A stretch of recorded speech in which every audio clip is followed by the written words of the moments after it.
کہ نبی کریم صلی اللہ علیہ وآلہ وسلم کسی جنازے میں تھے اور قبر کی تیاری میں بھی دیر تھی، تو جیسے سب انتظار میں بیٹھ جاتے ہیں تو نبی پاک صلی اللہ علیہ وسلم نیچے بیٹھ گئے. آپ کے ہاتھ میں ایک چھڑی تھی اور آپ زمین میں جیسے آدمی کچھ سوچ رہا ہوتا ہے تو ساتھ ساتھ ایسے تو پھر آپ نے اس موقع پر ایک بات ارشاد فرمائی.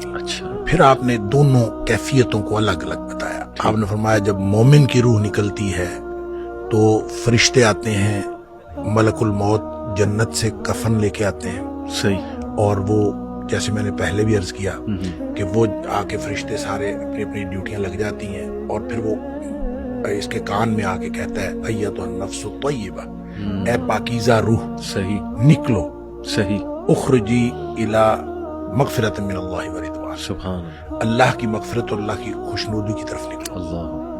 تو پھر وہ تو فوراً نکلتی ہے نا، مطلب اس کا مطلب وہ تو خوش ہوتی ہے، وہ تو نکلنے کے لیے پھر دیر ہی نہیں لگتی. اور وہ جیسے پانی کی مشک بھری ہوئی ہے تو بند کھول دیا جائے، تخرج تسیل کما تخرج القطرۃ من فی السقا، وہ نکل جاتی. تو دوسرا جو ہے جب وہ مومن کے علاوہ کافر اور منافق کی موت کے لیے جب فرشتے آتے ہیں تو نبی کریم صلی اللہ علیہ وسلم نے فرمایا وہ جہنم سے بدبودار کفن لے کے آتے ہیں.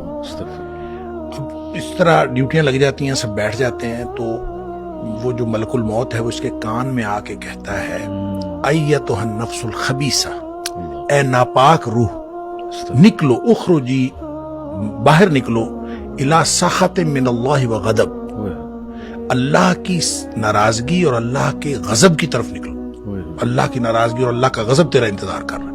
آپ اندازہ کریں جس کو یہ کہا جائے اور ادھر دنیا میں پڑے ہوئے اس کو یہ خبر مل جائے کہ اللہ کی ناراضگی اور اللہ کا غصہ میرا انتظار کر رہا ہے، تو وہ کیوں نکلے گی؟ جی پھر نبی پاک صلی اللہ علیہ وسلم فرمایا فتفرق فی جسدہ، وہ پھر جسم کے اندر چھپتی پھرتی ہے، کبھی ادھر جاتی کبھی ادھر. اس کا مطلب ہے ایک اینٹیٹی ہے، بالکل روح ایک چیز ہے، اس کی بھی ایک پوری سمجھ ہے. ہاں جی، وہ بھاگتی پھرتی ہے. فتفرق فی جسدہ، جسم کے اندر بھاگتی پھرتی ہے، باہر نہیں نکلتی. تو پھر فرشتے جو ہیں وہ فینزعہ، وہ پھر اس کو کھینچ کر نکالتے ہیں. اللہ اکبر. اور پھر اس کی جو نبی پاک صلی اللہ علیہ وسلم نے مثال بیان فرمائی، کما ینزع الصفود من الصوف المبلول، جس طرح سے گیلی اون ہو اور اس کے اندر گرم سلائی لوہے کی رکھ دی جائے اور پھر اس کو کھینچا جائے ایک طرف، ظاہر روئی وہ اون جو چمٹ جائے گی تو اس کو ایک طرف سے کھینچیں گے تو وہ تو تار تار ہو جائے گی. فرمایا اس طرح فرشتے جو ہے اس کی جان نکالتے ہیں. قرآن کہتا ہے والنازعات غرقا، ڈوب کر کھینچ لینے والے فرشتوں کی قسم، سبحان اللہ. والناشطات نشطا، اور بند کھول دینے والے فرشتوں کی قسم.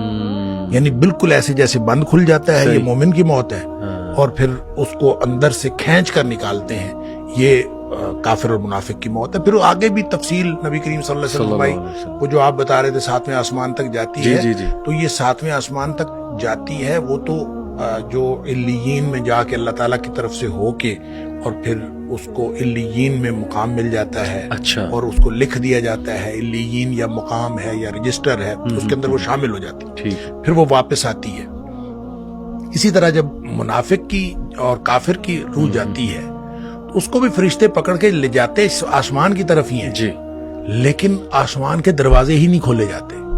اچھا، اس حدیث میں یہ بھی تفصیل ہے کہ ظاہر ہے جب مومن کی موت جنت کے خوشبودار کفن میں ڈالی جاتی ہے تو ہر طرف خوشبو پھیل جاتی ہے.